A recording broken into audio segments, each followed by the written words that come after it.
ہم شکل شہزادے۔ شہزادی انجمن شہزادہ ارجمند کی چھوٹی بہن تھی۔ دونوں بہن بھائیوں میں مثالی محبت تھی۔ وہ دونوں ایک دوسرے کے بغیر نہیں رہتے تھے۔ بہن کی شادی ہوئی تو شہزادہ ارجمند کو کئی دنوں تک کوئی چیز اچھی نہیں لگی۔ اس وقت بھی وہ بہن کی یادوں میں کھویا ہوا تھا کہ ملکہ اس کے کمرے میں داخل ہوئیں۔ اسے دیکھ کر شہزادہ ارجمند کھڑا ہو گیا اور ادب سے بولا، امی حضور، آپ نے تکلیف کیوں کی؟ مجھے طلب کر لیا ہوتا۔ کوئی بات نہیں شہزادے، ہم اس لیے آئے تھے کہ آپ سے ایک کام پڑ گیا ہے۔ آپ کے ابا حضور شہزادی انجمن کے لیے دوسرے ملکوں سے جو تحائف لے کر آئے ہیں، ہمارا خیال ہے کہ آپ اس کے پاس ایک چکر لگا لو، اس سے مل بھی لینا اور وہ چیزیں بھی اس کو دے دینا۔ جی اچھا امی حضور۔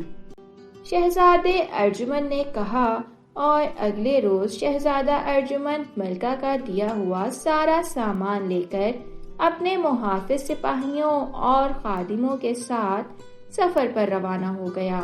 شہزادی انجمن اپنے بھائی کو دیکھ کر بہت خوش ہوئی اور اس کے ساتھ آئے ہوئے تمام لوگوں کی بہت خاطر مدارت کی۔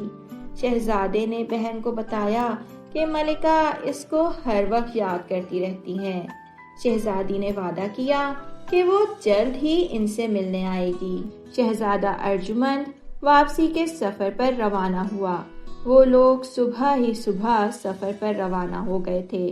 سفر کرنے کی وجہ سے سب لوگوں کو بہت تھکن ہو گئی تھی، اس لیے انہوں نے راستے میں ایک جنگل کے قریب پڑاؤ ڈال لیا۔ خادموں نے وہاں خیمے گاڑے اور کھانا پکانے کی تیاری شروع ہو گئی۔ ادھر شہزادے ارجمند کے دل میں آئی کہ ذرا آس پاس کا علاقہ تو گھوم پھر کر دیکھے، پتہ نہیں پھر دوبارہ کب آنا ہو۔ وہ اپنے گھوڑے پر سوار ہوا اور ساتھیوں سے بولا کہ وہ آس پاس کا چکر لگا کر آ رہا ہے۔ اس کے سپاہیوں نے بھی ساتھ جانا چاہا مگر اس نے منع کر دیا اور اکیلا ہی وہاں سے روانہ ہو گیا۔ جنگل بہت سرسبز اور گھنا تھا۔ یہاں کی خوبصورتی دیکھ کر وہ حیران رہ گیا۔ ان نظاروں میں گم رہنے کی وجہ سے اسے پتہ ہی نہ چلا کہ وہ کہاں کا کہاں پہنچ گیا ہے۔ اس نے واپسی کا سوچا مگر وہ راستہ بھول گیا تھا۔ ابھی وہ اسی ششو پنج میں تھا کہ کس راستے پر جائے کہ اچانک اس کے کانوں میں گھوڑوں کی ٹاپوں کی آوازیں آئیں۔ بہت سارے ڈاکوؤں نے یک لخت اسے چاروں طرف سے گھیر لیا تھا۔ ان کے ہاتھوں میں کمانیں تھیں جن پر تیر چڑھے ہوئے تھے اور ان کا رخ شہزادے کی جانب تھا۔ سب سے آگے ڈاکوؤں کا سردار تھا۔ ڈاکوؤں کے سردار نے اپنے ساتھیوں سے کہا، اس نوجوان کے کپڑے، تلوار، خنجر اور گھوڑا بہت قیمتی ہیں۔ خنجر اور تلوار پر ہیرے جڑے ہوئے ہیں۔ گھوڑا عربی نسل کا ہے، لباس بھی شاہانہ ہے۔ ان سب کو لے لو اور اسے معمولی کپڑے پہنا کر رخصت کرو۔ اس کی تمام چیزیں لینے کے بعد ڈاکوؤں نے شہزادے کو پرانے سے کپڑے پہننے کے لیے دے دیے اور پھر اسے جنگل سے باہر چھوڑ آئے۔ شہزادہ ارجمند کو بالکل پتہ نہیں تھا کہ وہ جگہ جہاں اس کے ساتھیوں نے پڑاؤ ڈال رکھا ہے کدھر ہے۔ شام ہو گئی تھی اور کچھ دیر میں رات ہونے والی تھی۔ اس نے سوچا کہ پہلے سر چھپانے کا کوئی ٹھکانہ ڈھونڈے، دوسری باتیں بعد میں دیکھی جائیں گی۔ اس کو بھوک بھی لگنے لگی تھی۔ جنگل سے نکل کر وہ کچھ دور ہی گیا تھا کہ اسے ایک بستی کے آثار نظر آئے۔ وہ اسی طرف چل پڑا۔ وہ ایک گلی میں داخل ہوا جہاں آمنے سامنے قطار در قطار مٹی کے کچے گھر بنے ہوئے تھے۔ وہ ابھی کچھ دور ہی گیا تھا کہ ایک چھوٹا سا لڑکا سامنے سے بھاگتا ہوا آیا۔ شہزادے پر نظر پڑی تو حیرت سے بولا، انور بھائی، آپ شہر سے کب آئے؟ پھر اس نے شہزادے کے جواب کا انتظار بھی نہیں کیا اور قریبی ایک گھر کے دروازے پر کھڑے ہو کر چلانے لگا، خالہ، خالہ جلدی آؤ، انور بھائی شہر سے واپس آ گئے ہیں۔ چھوٹا لڑکا یہ اطلاع دے کر بھاگ گیا۔ وہ شاید جلدی میں تھا۔ اس کی آواز سن کر ایک عورت جلدی سے دروازے پر آئی۔ شہزادے پر نظر پڑی تو حیرت سے بولی، انور تو کب آیا؟ بھوک لگ رہی ہوگی، چل پہلے جلدی سے کھانا کھا لے، تیری کہانی میں بعد میں سن لوں گی۔ تیرا باپ صبح سے دریا پر مچھلیاں پکڑنے کے لیے گیا ہوا ہے، ابھی تک نہیں آیا۔ یہ کہہ کر اس عورت نے اس کا ہاتھ پکڑا اور زبردستی گھر میں لے آئی۔ شہزادہ ارجمند شش و پنج میں پڑ گیا۔ وہ عورت اسے اپنا بیٹا سمجھ رہی تھی۔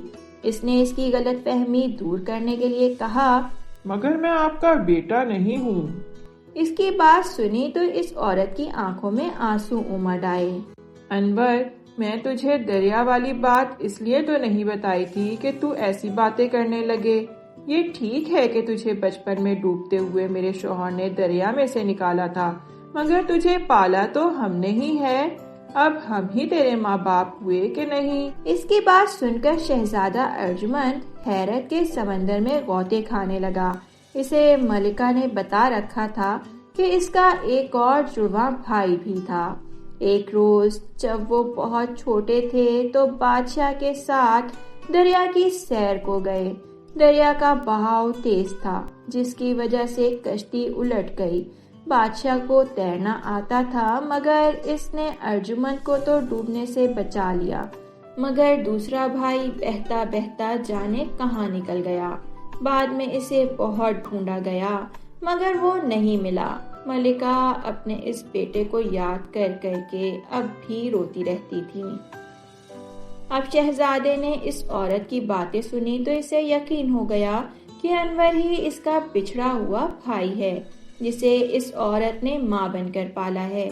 اس نے اس عورت کا محبت سے ہاتھ پکڑا اور بولا، نیک خاتون، رنجیدہ مت ہوئیے، میرے کہنے کا مطلب تھا کہ میں انور نہیں ہوں، میرا نام تو ارجمند ہے، میں اس ملک کا شہزادہ ہوں۔ پھر اس نے اپنی پوری داستان اس عورت کو سنا ڈالی۔ اس نے اسے اپنے کھوئے ہوئے بھائی کے متعلق بھی سب کچھ بتا دیا، جو اس نے ملکہ کے منہ سے سن رکھا تھا۔ اس عورت کو جب پتا چلا کہ وہ ایک شہزادہ ہے اور وہ لڑکا جسے انہوں نے دریا میں سے نکال کر پالا تھا شہزادے کا جڑواں بھائی ہے، تو وہ گھبرا گئی۔ شہزادے نے اسے تسلی دی اور کہا، اماں، آپ نے ہم پر بہت بڑا احسان کیا ہے، ہم ساری زندگی بھی اس احسان کا بدلہ نہیں اتار سکیں گے۔ آپ لوگوں کا بہت بہت شکریہ کہ آپ کے شوہر نے میرے بھائی کو ڈوبنے سے بچایا اور آپ دونوں نے اس کی پرورش کی۔